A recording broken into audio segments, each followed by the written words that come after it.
What's good, Wagering World? It's your boy Five Star in Vegas, broadcasting live as always from beautiful Stumbling, Nevada. Here with my co-host, my guy, the only Sacramento Kings fan left.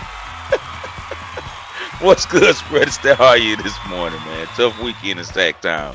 Yeah, it's all right. The team exceeded my expectations for the year. So, it's Right, kind of having fun. I'm really upset. But if you'd have told me before the season we get this third seed and lose to the defending champs, I'll right, take it. So, right. Exactly, yeah. exactly. That's what people are overlooking. At it with you guys, proximity to the Bay Area, and a lot of guys from with the Kings being down so long, they're kind of like de facto team was the Warriors. It doesn't seem like the fans took it that bad. Like if we had to lose, at least we lost to the Warriors. Yeah, I mean, losing to the champs is one thing. We lost to, Pelicans or the T-Wolves, maybe a little different. But, Right. that's not the only thing that went on. We had the NFL draft this weekend, and we got a special Yeah. guest. You want to get straight to that? Yeah. Always a friend of the show. My guy Ari Gold from Texas Unfiltered. What's up, Ari? How you this morning? What's up, man? What's up, guys? How y'all doing? Excited Good to day. talk some Good, man. NFL. Get my mind off Yeah. NBA for a couple minutes. Hey, Ah. you guys had a killer season though. Yeah, I'm Jam happy packed overall. arena, fans were Yeah, pumped. Like Yep. win Yep. against the Warriors, it is what it is. yeah. Yeah. Exactly. Especially when you got Steph freaking breaking the all-time record in the game seven. You ain't overcoming that, dropping a 50 piece. So. No, Yeah, yeah. So what? So let's get right to this draft, man. We're both Texans fans, man. Um, Grade from 1 to 10. What's your grade for the Texans draft? The first one with D'Amico Ryans and Nick Caserio. yeah, I would say probably right now I'd go 6.5, 7. Okay. I'm definitely in wait and see mode a little bit when it comes to what the expectations are for the rookie class. They're not entering the perfect situation, right? So this Right. is another year in the rebuild. They were aggressive, which is something we haven't seen in the past with Nick Caserio. So can't really hate on that too much. Glad that they were very much on the side of going and getting their guys, which Right. that's all you can really ask for. They had the draft capital to go do it, so why not? Right. What was extremely impressive to me, Ari, about the whole situation was I loved how they were playing poker. How close me and Lance Zierlein are. Lance didn't know anything about them taking CJ. He was getting, if anything, misdirection from Kirby, where they were telling them like they weren't high on CJ. So they did it. Hey man, if you ever you want, somebody said if you want to give the code to the to the doomsday bomb, give it to Nick Caserio because he can hold it, man. Yeah, yeah, and he did. He did. Nobody knew. Nobody knew what they Nobody. were doing. Anybody that Nobody. pretended they did was lying. Yeah, exactly, exactly. They were lying. So they end up still getting what you wanted with them getting the defensive player. What's your grade on Will Anderson? Do you wish that they had went with your guy to Georgia instead of him, or are you high on Will Anderson as well? Yeah, I mean, Will Anderson. There's two blue chip prospects in this draft, and Jalen Carter and Will Anderson, both extremely productive guys in college. Will Anderson coming from Alabama, it's very hard for me to believe that there was anybody else on the board as high as Will Anderson. D'Amico being an Alabama guy, Nick having a relationship with, Nick having a relationship with Saban in Alabama. It makes the most sense. And Right. when you watch the video of him hugging Nick Caserio, hugging Will Anderson, you can see it's the only time we've ever seen emotion from Nick Caserio, and it was Yeah. the biggest amount of emotion would have expected to see. So glad they got their guy at the price. That's debatable. A lot of people say, well, that trade, basically look at it like they're trading for CJ Stroud. I don't really get that thought process because they didn't trade for CJ Stroud. They traded for Will Anderson. So, what was the competition like between other teams to move up to 3 to grab Will Anderson or maybe Anthony Richardson? The way that we saw the draft unfold, the only other quarterback taken in the first round was Anthony Richardson. So maybe there were teams ready to move up to 3 to grab Anthony Richardson, but 2 firsts and a second, it's a lot. It's a lot to give up. But at the end of the day, they got their guy, so you can't be too upset. Yeah, I think that it's their point of view on that is that one, they gave away Cleveland's draft pick, as we talked about on Twitter, because I believe they think that they're going to have a better season than Cleveland. I could very much see that happening. And also, I don't think that they plan on being at the top of the draft too much more. So that's a good thing that we know that they're planning to move forward.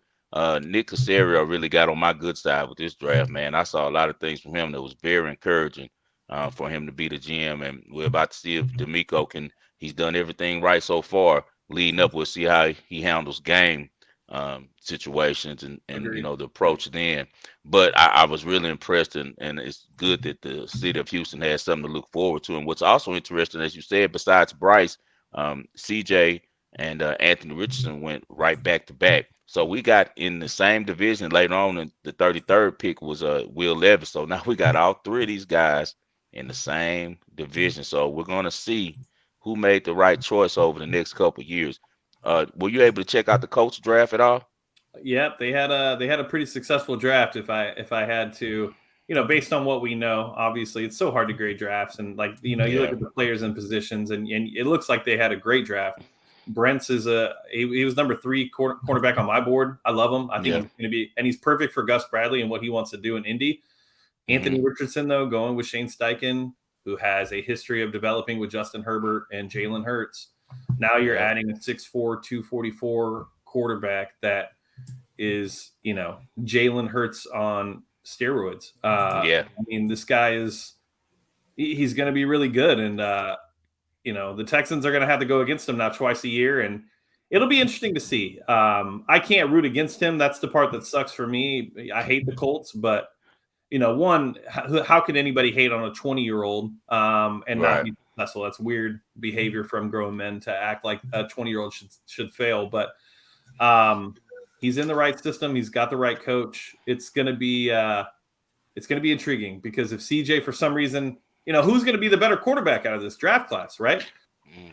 Is it Anthony? Is it CJ? We'll find out in 3 years. The funny thing is the top three. I don't know so much about Will Levis because I don't. Tennessee hasn't done a good job over the years developing quarterbacks. You had that, 1 year that Ryan Tannehill had, but besides that, they haven't been really good at developing quarterbacks. As we see going back even to my homeboy VY when he went there, they're not good at developing quarterbacks over there. But we'll see if Vrabel. He's very smart. He might get in, some new guys on the offensive side, but for sure. Richardson, Young, and Stroud are in unbelievable situations to succeed. And the reason why is you guys, first of all, Bryce, the number 1 pick, he went over there with, we already know what type of coach he has over there in Frank Reich. Frank Reich is a master at developing quarterbacks, so he'll be okay. And then we Yeah. got CJ. What people are missing about CJ, and I think this is the reason why D'Amico pushed. I could tell, like you said, from the hug that Nick wanted Will, for sure. That's who he wanted to make sure he got in. And I think that D'Amico okayed and said, let's go on and grab CJ because I believe they spoke to the offensive coordinator. And what they do with the 49er style offense under Shanahan is get people wide open. It's quarterback friendly. They needed an accurate quarterback. And we know that that's the thing that CJ really strives at. He's really good at hitting open guys. He doesn't miss the layups. When guys are open, he's going to hit them and hit them with an ability to get yards after the catch. So I think he's going to do really well. And I think he'll be the one that pops the quickest out of all three of the draft picks simply because of the offense that he'll be in with the Texans. And then you have Anthony Richardson, as you said, going over there with a guy who's already developed quarterbacks that are a lot like Anthony Richardson. They got to steal with Josh Downs. I watched Josh Downs all through college. I thought that he was going to be a first round pick watching him as a freshman. But you know how these guys do if they kind of peak too early. Now people start nitpicking him, but he's a big time player, man. His comp is Antonio Brown. Like that's who I see in Twitch like him, the speed, the ability to get over top, make difficult catches. So the AFC South is about to be very, very interesting in the years coming up. What you got for Ari Spread? Let's go to the team that everybody's talking about. The Philadelphia Eagles appeared to only get stronger. What did you think of their draft? Do you think that we're overblowing it, or do you think that they really knocked it out of the park again? What do you think of the Philadelphia Eagles? I mean, just based off of their track record and their success in the draft over the last 4 to 5 years, it's really hard to be upset with anything they did in the 2023 draft. I mean, Jalen Carter, look, the guy is a monster. Might have character questions. They say he may not love football. I think a lot of that has to do with, where you're drafted is going to determine your success. And when you got a good locker room like Philly and you have veteran D linemen like Philly does, it's really hard for me to see Jalen Carter not doing well in Philly. And then they also grabbed Nolan Smith, right? Mm-hmm. Yep. Which is just like, how does the rich continue to get richer? That defense, they lost Hargraves to the Niners. And now you're just replacing him with Jalen Carter. Now you're adding Nolan Smith on the edge.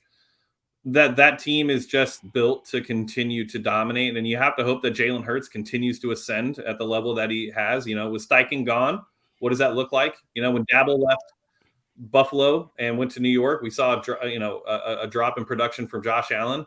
Hopefully that's not the case with Jalen Hurts, but I mean the NFC is wide open too. So when you look at that conference, it's Phillies for the taking as long as they can continue to go down the path that they're on, and there's no reason to think that they won't. Yeah, All that's right. loaded up. What did you think of my team? The Raiders, grabbing Tyree Wilson, and then the pick that all my friends love, maybe because they're Notre Dame fans, was the second-round pick at Michael the tight Mayer. end. Yeah, how did you think that they did? Yeah, I mean, look, Tyrese Wilson is a project, but he has so much upside. It's like, how can you not be excited about what he's going to potentially bring to that defense? With him and Max Crosby, like, it's going to be extremely interesting to see how he's utilized. I liked Michael Mayer a lot. He was my number one ranked tight end in this draft. Getting him in the second as a steal, it was a very, very strong tight end class, something that we haven't seen in a very long time. Can Jimmy G can he stay healthy? I mean, ultimately, that's what it's going to come down to for the Raiders. Which Jimmy G are they going to get? And he's got the weapons. He's got everything that you need to be successful. So you got to hope that Jimmy G stays healthy and he's able to deliver. I asked you what the biggest surprise was before we went on. Why don't you let the viewers know what you thought the biggest surprise of the first round was? It was definitely when the Texans traded up to 3 for Will Anderson. To me, that was just, one, you don't see a team go 2-3. So that's always interesting. But just the fact that they were aggressive and they went and got their guy, whether CJ was an owner pick or not an owner pick, really at this point, it doesn't even matter. They needed a quarterback. They got it. And then Nick and D'Amico got their defensive cornerstone, which was needed. D'Amico needed that guy. Yeah. Daniel Jeremiah had them doing exactly that. He was the guy who was the most on point. I was so surprised because when I read everyone's drafts on the NFL Network, I saw that with his. I was like, 2 and 3. They're gonna go back to back like that. I was like, that's a long shot, and it came through. All right, one last one for you, Ari, before we get out of here. The Vegas has the Texans at a win total right now after the draft at over and under 5.5 wins. What are you doing? Are you going over or going under? I'd go over. A lot of it has to do with the fact that I think this team last year was in so many close games and just had such below average coaching with Lovie Smith and just the coaching staff in general. Yeah. So, if we just take that and then now we're adding an influx of talent, and then we're also getting a better coach that has shown over the last 3 years that he has the ability and the know-how to put guys in a position to succeed. I think the biggest jump we'll probably see would be on defense. I think the expectation for the quarterback should be dropped a little bit. I know he's the second pick overall, but he is a rookie and he's going to have ups and downs. And, he's coming from a system and an offense that had the best wide receivers maybe in college football history as a wide receiving core. Good tight end, great offensive line. Things aren't going to be perfect, but that's okay. He's got to just continue to show progression throughout the year. And I think ultimately that's how fans should feel. But 5.5, that seems a little low. I would probably go 7 wins. I think 7 to 8 wins is how it should be viewed. Is CJ going to start? I don't know. I wonder what that needle is going to look like once it's announced that CJ is starting week 1. What does that win total bump up to, or does it stay the same? It all comes down to what CJ does on the field. And, we have no reason to think that he won't be good. He was great in college. So as long as he continues that and continues to develop, this team should go over 5.5 wins. It's very hard. They have a very, very weak schedule. And at the same time, like Tennessee's figuring out what they're doing at quarterback. Derrick Henry, there's rumors that he's on the move. Once if he's traded, what are they going to do? Because that's their entire offense. Do you think that now that we've passed the draft, though, the trade becomes less and less likely for Henry? I felt like if he was moved, he was going to be moved before the draft. I don't know. I mean, look, at the end of the day, like a team's going to want Derrick Henry for a year. It's all going to come down to what does that cost look like. And for a running back on what is he? Is he entering his 7th season? Yeah, he's just at the 30 mark right now. So he's got one more year by running back, what we've seen from the past from the running back position. So, I think a team with, that's missing somebody like a Derrick Henry, like the Bills or somebody like that could add Derrick Henry and be a missing piece to complete the offense. I also wouldn't be shocked if Philly sent like a 3rd or 4th round pick and just said, all right, now we're going to line up Derrick Henry next to Jalen Hurts. I mean, I would say probably by the trade deadline, Tennessee's going to know where they're at. If they're not playing for the AFC South division, I would think that Derrick Henry's likely moved, if healthy, at the trade deadline. Wow. Okay. I agree with you. I definitely agree with you. And I actually locked in already that over 5.5 while it was at that number. Colin Cowherd did as well. I was just watching his show, and he's also high on the Texans this season for the very much the same reasons that we spoke of. I think that CJ does pretty well, and I'm actually going to put a small ticket on him to win Rookie of the Year, strictly because we know what Slowick did last year with Brock Purdy. Brock Purdy was someone a lot less talented than CJ, but another guy who makes quick decisions and is very accurate when guys are open. And I think that with them running that same offense, that it'll be a lot of easier throws for CJ to make, and he'll run up his completion percentage pretty easy. Concern you at all just coming from like the Niners offense, right? Like Bobby Slowick, obviously he's going to bring that over. But when you're missing Debo, Brandon Ayuk, Christian McCaffrey, Right. George Kittle, and a top 5 offensive line, it's going to take some time. And Right. I think ultimately that's probably going to be the reason why he doesn't win Rookie of the Year, is just because they're implementing a new offense with, I'm not going to sit here and say that they have the best weapons, right? Tank Dell obviously could be a guy. I'm a big fan of Tank Dell. I think he's the perfect wide receiver for this type of offense. But outside of that, there's a lot of unproven guys. Robert Woods is 31, hasn't really been a productive player in 2 years. I would say Dalton He'll be more of a blocker. He'll be more of a blocker. Yeah. I think Dalton Schultz has the opportunity to really open up this passing game quite a bit. It's going to be very interesting to see what he does. And then Nico, right? The first 5 games of last season with Davis Mills, Nico looked like he was taking a step forward in his development, and he looked like he could be a dominant wide receiver. Then he gets hurt. So can he continue that trajectory? There's lots of questions right now on the Texans offense, and hopefully they just take it slow. They put CJ in a position to succeed. I think that's ultimately what it comes down to. Remove expectations, let him go out there and learn, let him go out there and develop, and see where the season ends. I like the line a lot for the Texans. I think that the Texans are on the way to being one of the top offensive lines. I really believe that. I like the starting 5 that they're putting together. I think they'll be able to protect CJ and give him time. As far as in weapons, it depends. We got to see what Mechie, because we know how Mechie was really nice at Alabama. He fits that type of 49ers offense perfectly. He's Brandon Ayuk. He does the same things if he's back to himself after sitting out a year. 2 years. It's like from Mechie year 1. So there's lots of reasons to be optimistic, and I think ultimately that's all anybody wanted.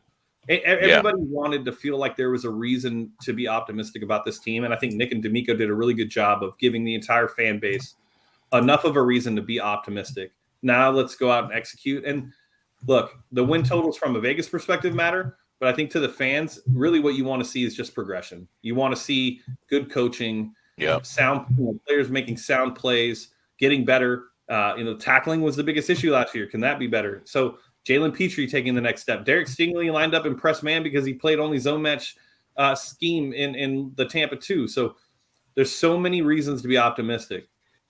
Yeah, it's almost like where do you leave it? And I think ultimately, as long as they look like they're doing the right things, I think that's ultimately what matters. I don't think win-loss is going to be a big thing for the fans, but for Vegas, it's really hard for me to not believe that they won't go over 5.5. I agree. I think that Jimmy Ward and Devin Singletary are big additions as well.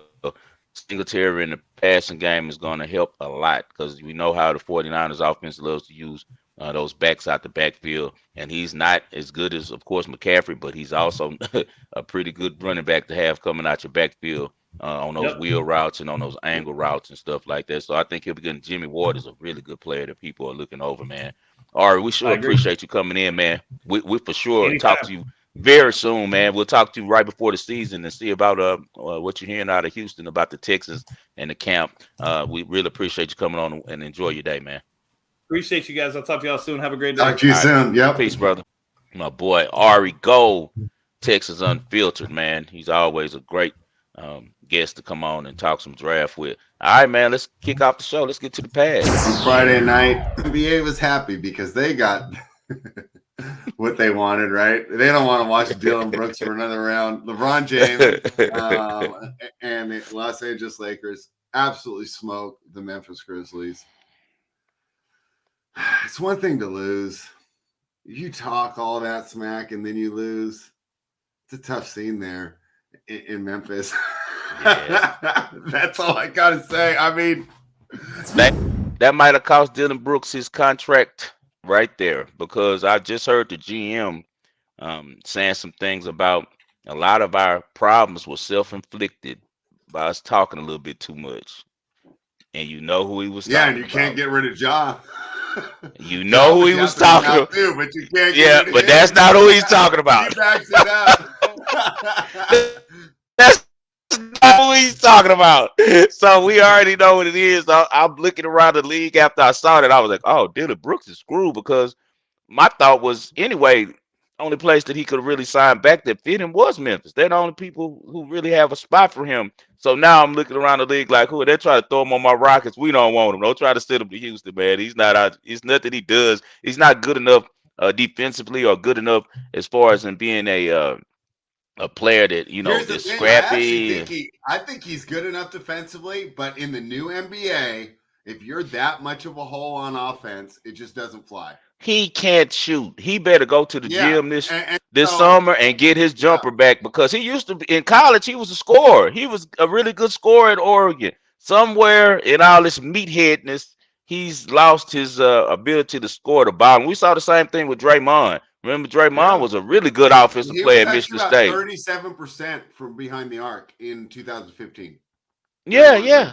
Draymond was a hell of an offensive player at Michigan State, man. I remember he was their number one offensive weapon. They went to him down low, and he could shoot the three at a high rate. And now he's more of a de facto point guard with, the way that they use Steph is just amazing. A new way of using a guard. We'll talk about that when we get to that game. But I don't know where Dylan Brooks goes. Does he go back to Canada? Do the Raptors on a rebuild? Maybe they throw him a little money and let him come, be a Raptor, and he kind of fits their approach to basketball. So maybe he goes back to Canada, man. But if he's not in Memphis, it's going to be a really, really hard free agency market for Dylan Brooks, man, because he's a guy who's not that skilled and can't shoot. So it's just like Antonio Brown. You can cause a bunch of problems as long as you produce it on the field. That's right. The second the amount of headaches that you're causing is less than your production, ain't nobody going to deal with you. So, I'll be really surprised to see where it goes. Grizzlies now, pretty interesting situation. Has the regular season ever mattered less? As we watch the 6 and the 7 seeds face off. All that regular season. The AC beat the one in the East. Like, all these dudes just did all these 50 wins for nothing. I was thinking about they got to fix something, but let's be real quick on just our recap here because we're going to talk a lot about it when we get to the present. But the Nuggets did win game 1 against the Phoenix Suns. That's a pretty enjoyable game. My main takeaway is, can Jamal Murray keep this up? And we'll talk about that a little more tonight. But that was the main thing I took away. If he plays like this, they can keep pace, right? If you got Jokic and Murray at that level, that's equal to Durant and Booker. To me, he's the key to that series. If he keeps playing like this, Denver could be a conference finalist. What do you think? That's what we've spoke about. I talked about that all year, even before the season, that the Nuggets go as Jamal Murray as far as in competing for rings. Everyone knows Right. Jokic is an unbelievable player, one of the top 5 players in the league. He's great what he does, but he can't do it by himself. He needs Jamal Murray, and Jamal Murray it's kind of like in that Kobe role when Kobe and Shaq were together, where you could throw it to Shaq and get buckets, but when it mattered and all of them start, they start clogging up the lanes, and you got to have a wing player make a play. It was Kobe, and that's the same way with him. He has to come through because he's their top player on the team from the wing. Really good player. He had 34 that game. Was able to do it consistently. We haven't seen him do it consistently since the bubble when he really had a great playoff run and pushed them to the Western Conference Finals. He's back all the way healthy, very competitive guy with a lot of skills. He can shoot the ball right up there with some of the best shooters in the league. So we'll see. In Phoenix, we'll talk about it on the present. I think they bounce back tonight. Let me give my guy Jokic a little bit of shine here, though. One of the reasons they had to go to Kobe was because Shaq couldn't make free throws. At least the Right. Nuggets have the option who they want to go to, right? But it just Yeah. came down Yeah. to we can't have the ball in the big guy's hands at the end of the day. Well, he Anyway, could be contained a little bit in the playoffs. I'm just saying I can use that as an option because Mhm. I'm not scared of him getting fouled. Whereas No, at he's the end gonna of the make his game, free Phil throws. Jackson, yeah, Phil Jackson knew we got to give it to Kobe because they're just not even going to they'll just bear hug him. All right. Yeah. Speaking of Right. bear hugs, right? The Miami Heat and the New York Knicks continued their knockdown, drag out rivalry. Um, boy, I got this one all wrong, and I kept thinking the way that the Hawks defeated the Heat on the boards in the playing game was going to lead to an advantage from the Knicks with Mitchell Robinson, Isaiah Hartenstein, them attacking the glass. That didn't come out to be true at all. Give credit to Miami Heat. Give it credit to Eric Spoelstra. I mean, give credit to Jimmy Butler. The question is, how much does that turned ankle affect the series? I can't believe he even stayed in the game. What are your thoughts? That was very disappointing to see. Josh Hart hit him with the soccer leg sweep and took him out. Well, and then it gave him a handshake after. But yeah, he got to deal with that. But Jim's a tough dude, and similar to Steph, they're in the right areas to deal with all this stuff. Like Florida and the Bay is where you want to be when you're hurt. Yeah. Because they have all the right type of little tools there and different type of medicines to get you right. So I think he'll be okay. They're probably icing him right now. He's probably in the ice tub. He doesn't practice. He's on the level now in Miami where he just does what he wants to do when it comes to practice during the week. I'm sure he doesn't do a lot of practice, and he probably does a lot of his own, just one-on-one time with coaches, just working on his shot. But I know he's not out there running freaking sprints and stuff with the team. So I think he'll be okay. Kevin Love, big addition. Kevin Love is a veteran, one of those guys who people don't pay attention to, but he did a lot of. Almost like Uh, the Cavaliers could have used him, mhm. right? Right Almost now, like they could have really used him, the right? Extra Cavaliers. I board, mean, did a you see the way that veteran. against the Knicks? Yeah, Yeah, they especially when their screwed big that men up. talking about the lights were brighter than they thought they would be. Yeah, they screwed that up. Yeah, they screwed up. But Gabe Vincent with a big game. The Heat is one of those teams, man. As long as Butler is doing this thing and is unguardable, and he only had 25 last game, he put his will on the game. As long as he's doing that, and you got Adebayo showing up a little bit, and then that third guy, whether it's Lowry, who was able to come in with 18, Vincent, Caleb Martin's playing really well, Duncan Robinson is doing a good job to kind of, make them, kind of ease the loss of Tyler Hero. So I think that Miami is going to win this series, man. I really do. As long as Butler's not seriously injured, I really think that after they beat the Bucks, now that they feel like, okay, now we're the 1 seed. And I think the Spoelstra is going to execute the Knicks. As we've said, Thibodeau is a wonderful defensive coach, but when it comes to dealing with Spoelstra, he can't mess with Spoelstra because he can coach in-game offense and defense, set plays, inbound plays. Spoelstra is just that guy. Him and Kerr are the best two coaches to me by far in the NBA right now, and they both showed it, yesterday. They both did a great job, man, of just having their teams prepared. I actually won on this game plus 140 right before tip when they said for sure that Julius Randle was out, I took Miami. And the reason why is because Julius Randle's 20 points are necessary against Miami. We know this is going to be a slugfest. It's going to be a mano a mano type series. It's going to be low scoring, old school East Coast. Those 20 points and the way that he gets his points are going to be needed for the Knicks. That last series, they were like, oh, we're okay without Randle. No, you need him against Miami. So if he comes back, the Knicks probably push it to 6 or 7. If he doesn't come back, I expect Miami to get rid of this series pretty quick because they're veterans. They're trying to get home and rest, and I really think that they're going to win the series now. Yeah, it'll be interesting to see how both players looked. Ankles on both sides there. We'll keep it monitored and, of course, be breaking that down more tomorrow on the show when we specifically break down the Heat and the Knicks, and we expect to have more information at that point. One sign that there's not a lot of information on those players, books aren't even listing props. All right, so let's talk about the final game of the weekend, the only game 7 in round 1. Yep. That was the Sacramento Kings falling to the Golden State Warriors. Overall, though, I'd say the season is a success. This isn't the NFL. You don't go from last place to the Super Bowl. You have to learn to grow as a team. But what I saw, some of my concerns in the preseason came true in the first round of the playoffs. And that was the idea of Sabonis as a rim protector. I would say that during the regular season, Sabonis was the Kings MVP. He was the best player. I'd say during the playoffs, De'Aaron Fox emerged as the number 1 player, the MVP against playoff level defenses, because it felt like teams had answers for Sabonis using the scouting, using the tape, scouting his weaknesses, and they had no answer for Fox. And it came down to really, can you win with that little rim protection? I felt that, if Curry beats you from behind the arc, so be it. He's beat everybody from behind the arc, and really with the freedom of movement, there's no way to stop Curry from back there. But when you're just letting him get to the paint like that and dominate in the lane, that's a reflection on your center and your ability to protect the rim. So overall, great season for the Kings. I'm wondering how close we are to our ceiling with this current, duo up top of stars and Fox and Sabonis. What did you see in that game?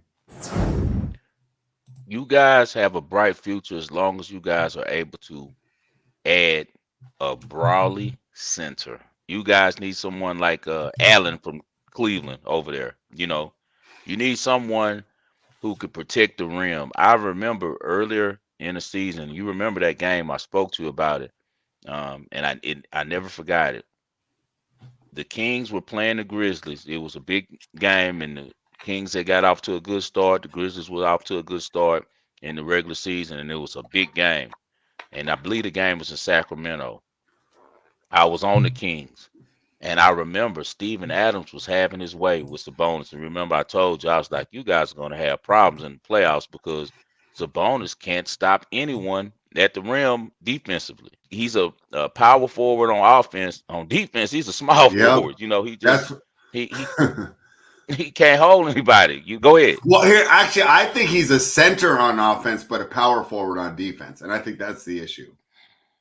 You think he needs to come help and do some help, backside help with the blocking shots and things like that. I think the offense looks great with him at the 5. Yeah. It's just on defense, you got to run him as a 4. It's crazy that it didn't work with Miles Turner too, because that should have been the perfect fit. If he didn't fit with Turner, I don't know who he fits with, right? Right. Turner I blocks almost shots, feel but he like shoots threes. I almost feel like he needs someone a little bit more rugged than Miles Turner. But I Maybe that's understand the it. concept with the fact that he pulls out the big man where now Sabonis can work and get into what he likes to do, which is catch it at the elbow and create his own shot or help teammates out. It's just a difficult thing when you got guys who, especially big men, who are that good and talented offensively and help you so much on that side of the ball, but they struggle on defense. So and until they get that figured out, they're going to have to try to outscore people. As far as yesterday, you could tell in the third quarter, the Warriors hadn't had one of those third quarters like that in a very long time. It was one of those, you know, Warrior third quarters that we've seen a million times before. Steph has 30 in the second half. breaks KD's record for most points in a game 7. It got to the point where I know the Sack fans were just looking, like in amazement, just watching this man go to work.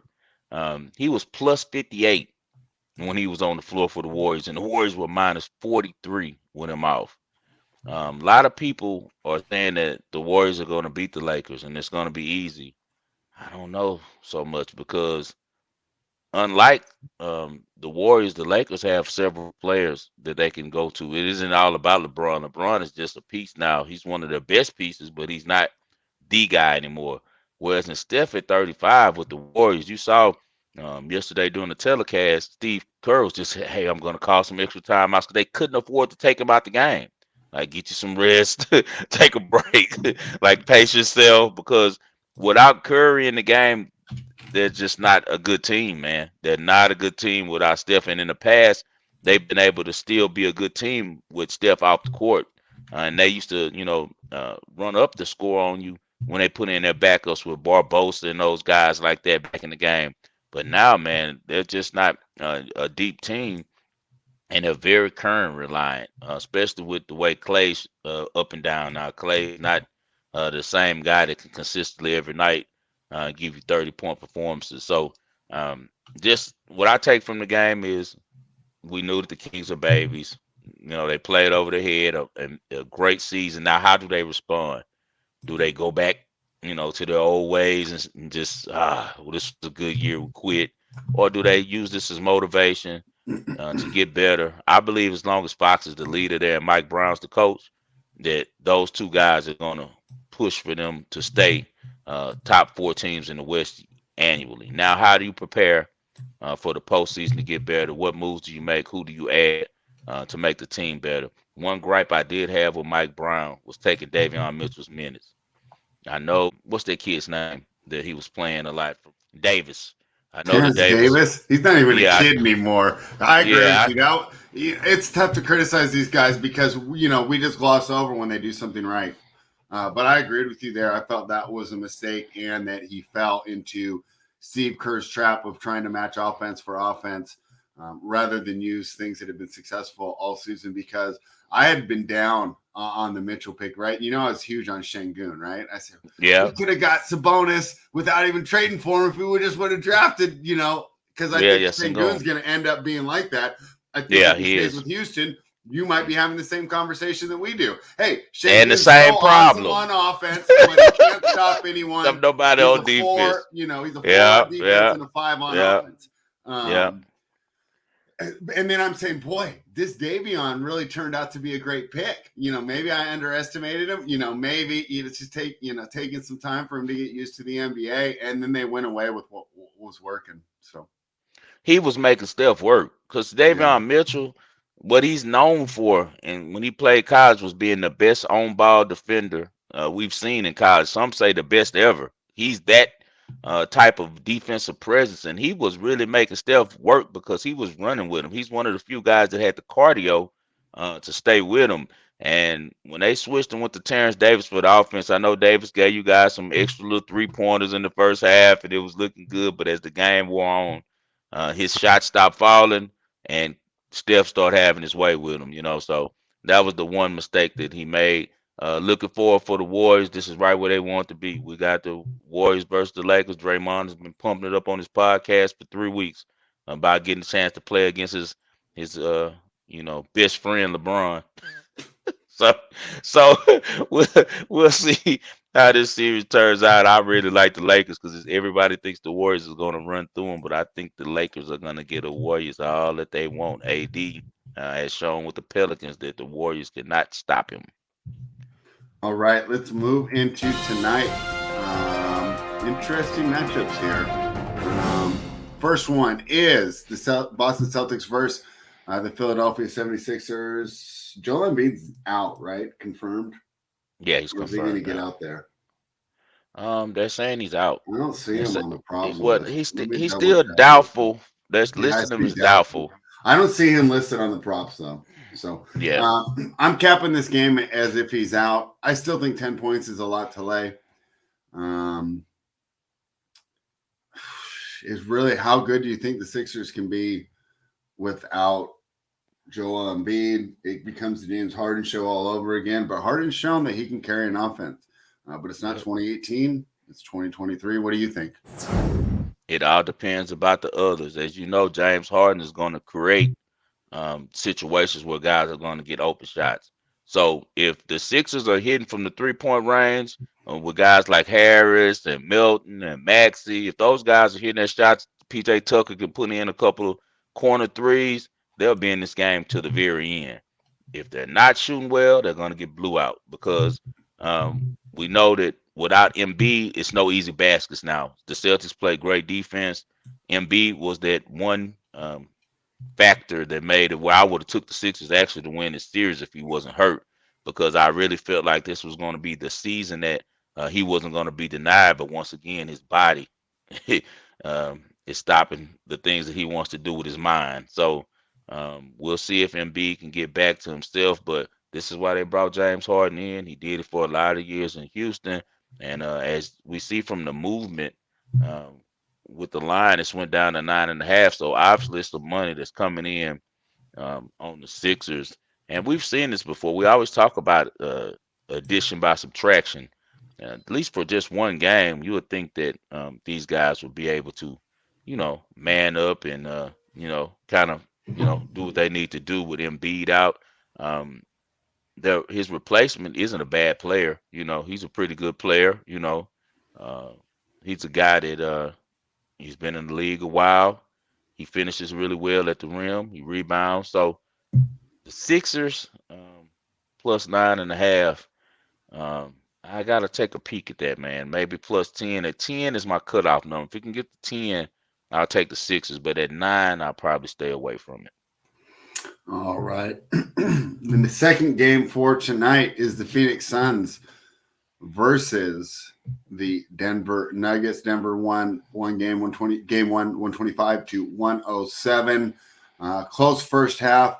Jamal Murray and the Nuggets pulled away in the second half and scored the easy victory. How do you see tonight playing out? I'm gonna get this one out on the ball and parlay, so we can actually Let's just go right straight to to it. yeah, let's go straight to the ball and parlay right now. I'm going with right. the Suns plus 4, man. I really believe that Phoenix is a competitive team, and I think the books are showing you with the dominant performance by the Nuggets last game. The line didn't change once for game 2. It's the same line that it was the first game. That's the 4 points. Um, KD immediately after the game spoke about they'll be ready for game 2. KD's one of those guys with rabbit ears, and he's also a historian of the game. He loves watching Steph play. He played with Steph, and he knows that Steph and LeBron are kind of like his peers. They're like the guys who get all the love, and he's that guy who like sits on the outside. And he has a couple of fans. Like my wife, KD's her favorite player. She feels like he's the best player in the league because she thinks he's 7 foot and plays like a point guard. So that's special. But he'll never get the acceptance because he won his championships with Curry, and Curry already had a ring, and Curry's still being successful with him and without him. And then what LeBron is. His whole career he looked up to LeBron. And as I told you, I know a guy who trained KD in Texas, and he said that he was obsessed with LeBron and patterned his life after LeBron and his career after LeBron. So KD's always watching what's going on. So I think this correlates with the Suns not only covering the plus 4, getting the money line win at plus 150, but also with him going over 28.5. He saw what Curry did last night. He was tweeting about it. He broke his record of the 47, and KD has shown in the past to be a real competitor, man. And I think that they were embarrassed with their last game. DeAndre Ayton, all eyes on him. He has to play better. They were showing some of the things he was doing in the game, and it was completely unacceptable. And one of the reasons why their coach and GM had him on the trading blocks at the beginning of the season, it seemed like his relationship had gotten better with the front office and with the coaching staff, but they can't be pleased with how he was given little to no effort last game. So I think the Suns big players step up tonight, starting with KD, and that he's helped out by Booker a lot, and that they get also some help from the others, their reserves. They have a really good team, and I think that the Suns tonight upset the Nuggets, but for sure take the +4. And if you can correlate it in the same game parlay, depending on where you're booking at, because in Vegas we can't do it, but I know offshore and in other states they can do a same game parlay and take KD to go over his points with the Suns +4 tonight. All right. So I love the KD play. I'm a little concerned about the Suns' ability to get that win in Denver. Like I said, it all comes down to Jamal Murray. If he shoots over 50% from the field again, the Nuggets are going to cover the spread. But he has been plagued with inconsistency. At the same time, just because I do lean Denver tonight and I'm leaning that way, I don't think the series is over. We talked about when the Kings went up 2-0, right? Hey, it's not over yet. Just because you're the road team and you go down 2-0, that's not a big deal. Now, if the Knicks go down 2-0, right, it's over. But I think the Suns are still fine even if they lose tonight. So I like the prop a little bit better than the Suns. I wouldn't be surprised if the Nuggets got another one tonight. I'm going a different spot, though. I'm going with Jaylen Brown over 24.5 points. Jaylen Brown's gone over this point prop total in 13 of his last 17 games. He's averaging 27.6 points per game over that span. He's showed that, hey, you want to put your best defender on Tatum? Fine. I'll light you up. And the team has no problems using him in that advantage matchup. So I like Jaylen Brown over 24.5 points. All right, so spread's going with Jaylen Brown over 24.5, which is a very low number for an explosive scorer like himself. And then I'll be going with the Suns +4, as well as KD to go over 28.5. We had on young Ari Gold today with some great breakdown about the draft, not only the Texas draft, but around the AFC South Division and other parts of the NFL. And we're right in the middle of a great time, beautiful weather outside, man. You can go outside and hike and work out and get you a jog or whatever you want in the daytime, and then coming in the evening and watch these competitive National Basketball Association games. Anything for the people before we get out of here, Spread? No, I'm excited as these playoff continues. These matchups are just fantastic, especially in the Western Conference. Yes, this is a great time. Tomorrow we talk about the big one, the fifth matchup of all time between Bron and Curry, and we know this is the first time, as Draymond said, the Warriors have played the Lakers, two of the biggest fan bases in the NBA. It's going to be crazy out here in Vegas because, you know, everybody in Vegas is a Warriors and Lakers fan, even though they don't want to admit it. they go for the Warriors when the Warriors are winning and act like they don't like the Lakers, and then when the Lakers are winning, they go for the Lakers and act like they don't like the Warriors. So I'll be looking to see which jersey these guys wear this time, because they got the jerseys with the Warriors on the front and the Lakers on the back out here in Vegas, where they could just swap them and turn them around, man. So we appreciate you guys for tuning in. We're here every day this week. Best of luck to y'all tonight. We'll talk to you tomorrow.